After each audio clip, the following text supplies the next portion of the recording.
Well, hey there. Thought I'd make a video. This is not on a topic that I haven't done a video on in a long time, but actually how I got my start, and that's on gun control. Um, the reason I'm doing it is because there's been kind of this happens every year. The last couple of years, at the end of the year, there's a flurry of articles, and basically the gist of them is the number of guns sold in the United States this previous year is a record. Usually it's the most ever, and this has happened a couple of years in a row. That the total number of guns in private hands in the United States is up, and yet that crime is either slightly down or hasn't changed. And usually these articles, there are a lot of these that run in the UK. I don't know about other parts in the world since I don't really speak any other languages. I don't peruse, say German or French newspapers, so I don't know if they're covering this. But the tone in the UK is one of just unbelievable. Just they're aghast. They can't understand. Like, to them, it's like this is completely suicidal and insane, and it probably contributes a great deal to whatever cowboy stereotypes exist there. But in the United States, this is basically passes without any notice. It's becoming so commonplace that gun control is losing its status as really a political issue, or something that there's really any debate on any longer. I'm very happy to say that, in my opinion, the forces for gun control, independent of the monopoly of the state, as in terms of grassroots organization, are not dead but wholly defeated. A couple months ago, the former head of the Brady campaign to prevent gun violence, what's his name? Paul Helmke. He had been the head for about 4 or 5 years, and he did an exit interview basically.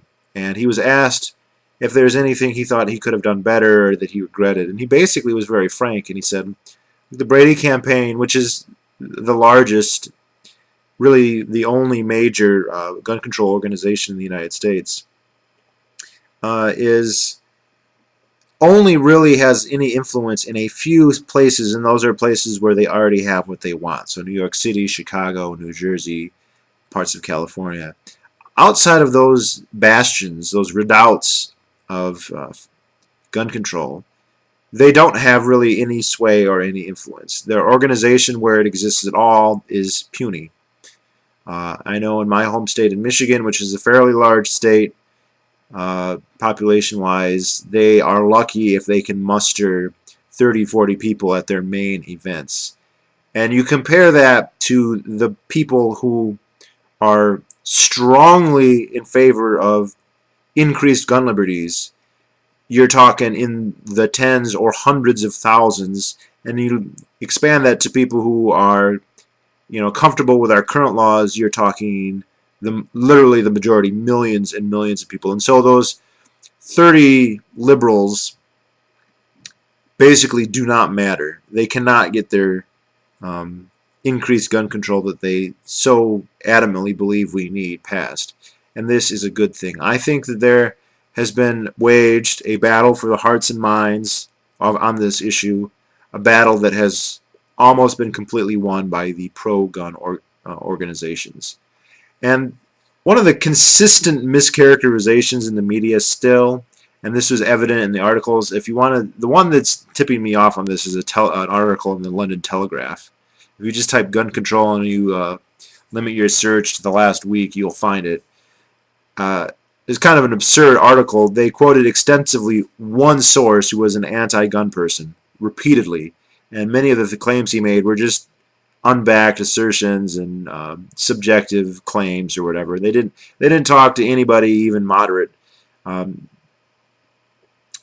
But it's interesting because they make it sound like the NRA is like the only pro-gun organization. The NRA is the largest pro-gun organization, but there are a plethora of others, and even the secondary and tertiary ones are more powerful, better financed, and more active than the Brady campaign.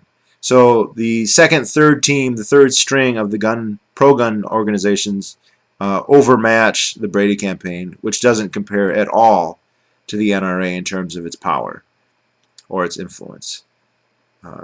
If you look coming after World War II, in fits and starts, and ideologically in the mainstream media in a big way by the 90s, there was an attempt to really demonize guns, and they were blamed for everything.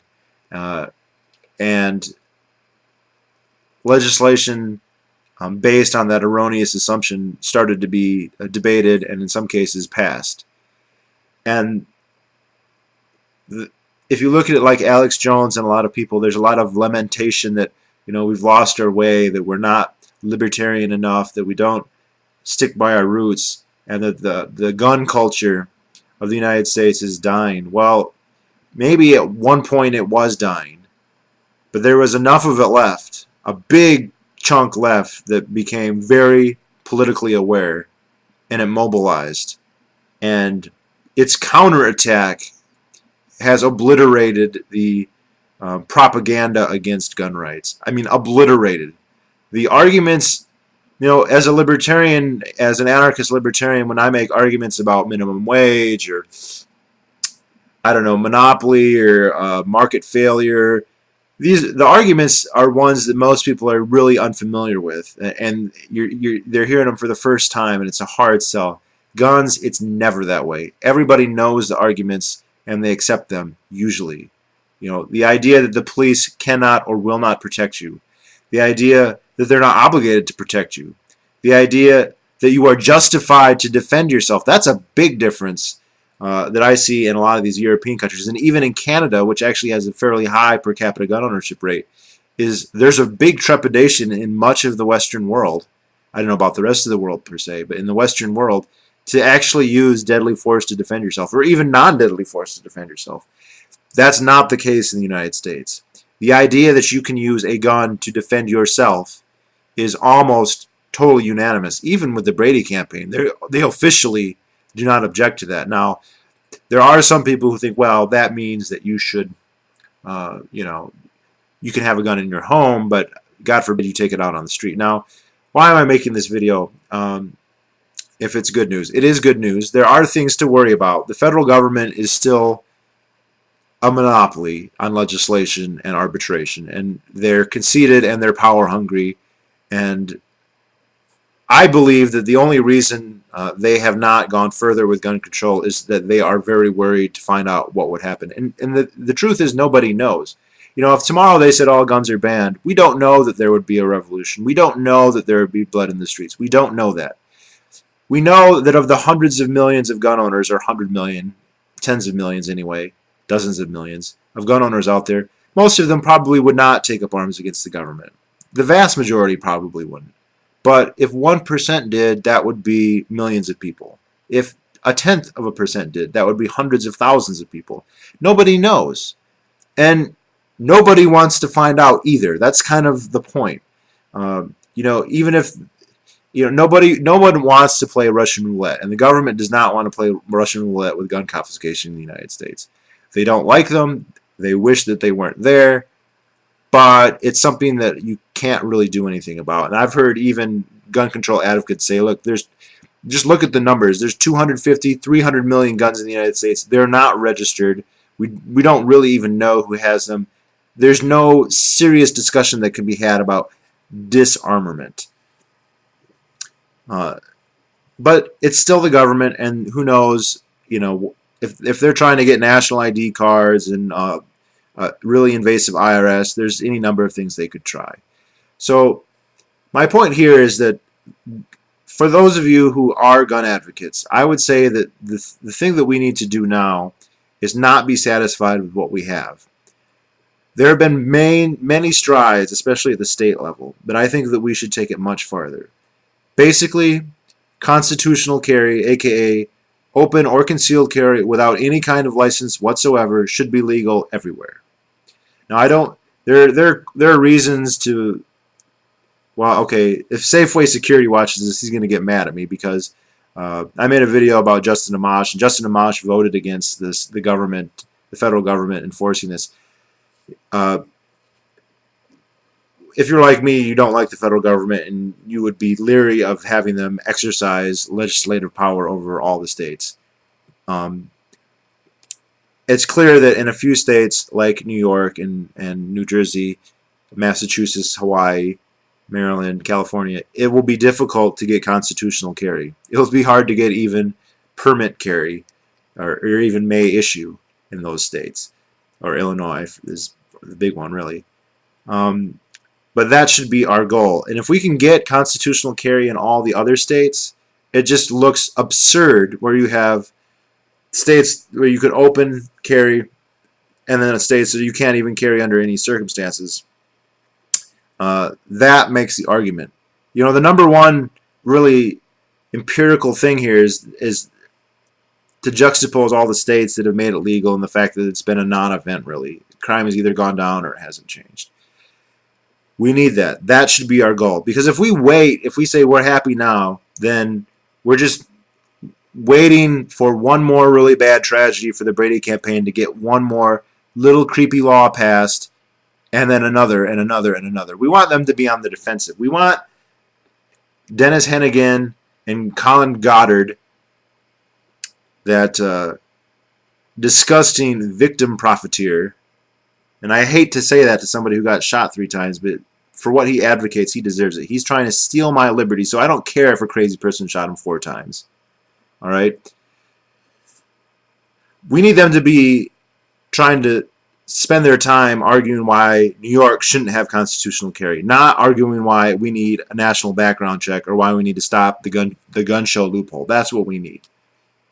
Also, we need actual open carrying to become much more widely practiced, because this normalizes gun ownership and gun use and the bearing of arms. It intimidates the government. It makes them polite. Look, the police will bash you around, and if you open carry yourself, they'll rough you around. But I have never yet seen a group of open carriers ever get manhandled by the police. Ever. Ever. And that is not an accident. There's a really obvious reason for that. And if we have more than just a couple enthusiasts here and there, and it's in quite a few places, to be honest, doing it, if we have like 1-2% of the population actually doing it, if we have the same population open carrying as we have concealed carrying, we will see the end of all anti-gun bigotry in this country within 1 or 2 years, because they'll cry wolf, everyone's going to kill each other, and after a year of seeing people with guns at Kmart and Walmart and Burger King and the library and the gas station, people are going to realize that it's bogus. And then they're going to look at it and they're going to think, well, that might actually be useful in some situations, which it is in some situations. Thankfully, rarely is it necessary, but in certain situations it may be very useful. And they're going to say, maybe I should take more precautions than to hope that I'm in the presence of an armed person, and I should arm myself as well. That's what we need. So we need constitutional carry in all the states. One thing we can do at the federal level is we should get rid of the NICS background checks. Now, I don't believe that this is actually a registration because it's just not exact enough. I think it's a proto-registration. I think the idea was that they would pass more gun control. They just didn't ever get around to it, thankfully. But it's onerous. It's a waste of time. Actually, where I'm working here in West Virginia, I pass the FBI building where they handle all that every day, and I've thought about going and like photographing myself by it, but no, it's probably a bad idea. I was joking with my coworker I'd wear a turban and sunglasses or something, but no, it's probably not a good idea. It's a waste of money. It is a foot in the door for registration, and so that's bad. We need to get rid of the bans on caliber and fully automatic. I personally am not really interested in fully automatic weapons, but there's no reason at all that they should be banned or restricted. They're never used in crime. They're almost impossible to use in crime. They should not be banned. And That's one. That's not a big issue, but that's something that needs to be done. Again, we want the Brady campaign to be arguing why we shouldn't reinstitute machine guns, not why castle doctrines shouldn't be passed or why they need to, you know, have ban people who have mental problems who haven't been convicted of anything from owning a gun. We want them to be on the defensive. So we shouldn't be satisfied with what we have now. Uh, and if we do that, I think we can put ourselves in a position where we're that much farther removed from ever having to worry about this. And the more, and it's more, and the guns is a mean to end. Boston Tea Party says that guns are liberty's teeth. Um, and so teeth don't serve a purpose in and of themselves. But you bear them enough, you don't have to use them. And we want to be at that point. We want to be at the point where it is conceptually impossible for the government to be overtly tyrannical. That's what we want. We want them to be afraid of us. And I think that they are, but not enough. Not enough. They need to be, they don't have to, I don't want there to be a doubt what would happen if they got out of line. I want them to know what would happen if they got out of line. And we're not to that point. But we could be. And this is, I'm not a nationalist, obviously, because I'm an anarchist. But, you know, people say, oh, United States, blah, blah, blah, is not that good. This is a huge difference between the United States and pretty much anywhere else, with the one exception of Switzerland. I mean, even like Finland and Canada and New Zealand, places that have nominally higher gun ownership rates, they fall woefully behind in one or two aspects. Either they don't allow carry, or they don't allow it for self-defense. There's certain other areas where they might be. So this is a libertarian cause that we already have won. We don't have to make that argument anymore. And it's a foot in the door. And obviously, with me, it was actually my gateway drug. It was the first issue that I really looked at and said, oh, the government really shouldn't be involved in this area. That would be bad. Back when I was a socialist, really. I mean, I didn't know the term, but I thought, well, if there's a problem, the government should do it. It was guns that made me realize, no. It's up to the individual. That has to be the unit that manages this social problem, is the individual, not 911. 911 does not solve the crime problem. 911 does not give you defense. That's something that you have to do as a person, as an individual. And you start thinking that way with guns, and before you know it, you're an anarchist. So this is my hope. I'm sure we'll have a great year in gun sales. If you don't own guns and you live in the United States, do yourself a favor and start buying them. I never touched a gun until I was 23. I own 10 now. I'm probably not going to buy any more because I'm just going to go to the range as much as I can and become as badass at them as I can. And everyone else should do the same thing. I know if you've never done it before, there's a lot of trepidation. If you live in the United States, you can do it though. Even if you live in New York State or California or Massachusetts, you can buy one. Do it. Do it. Do it, do it, do it, do it. And it's fun, and you like collecting them, and you like shooting them, and it's awesome. Trust me. It's even better than buying gold and silver. I like buying gold and silver, and I fondle my gold and silver. I'll hold it and play with it. Guns are like 100 times cooler. 100 times. Which, by the way, as I bought more and more guns, I did not become progressively more prone to crime or anything like that. So that's where we need to go with this. We need to go forward. We need to really isolate those bastions that are left of gun control, like New York City and Chicago, LA. We need to make it so patently obvious that they are draconian and behind the times, that they are still living in Europe. The 1776 never happened there, apparently.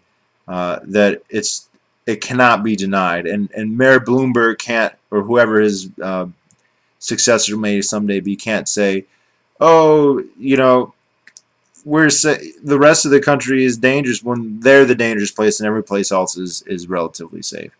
So that's my hope. That's my concern is that organizations like the NRA are a little bit too conservative and a little too moderate, which is the other thing. They always say the NRA is radical. NRA is moderate. We need the gun owners of America and the Jews for the preservation of firearms. We need things to go that way, not. And this isn't a bash on the NRA. I'm glad they're around. They've done a great job, but they need to radicalize. Gun owners need to radicalize. They need to stop being satisfied with the status quo. We need to get rid of 20, 30,000 gun laws. They need to be just whoop. They need to be gone. Big ones first, and then move on from there. So that's it. I know it's a little bit different. It seems like it's been all economics and gold and silver and Ron Paul, who of course is the best, most pro-gun candidate by far. He never talks about it, but except, well, yeah, that's a whole other video. But let's do this, America. Gosh, that sounded nationalistic. Oh well, sorry. Some habits die hard.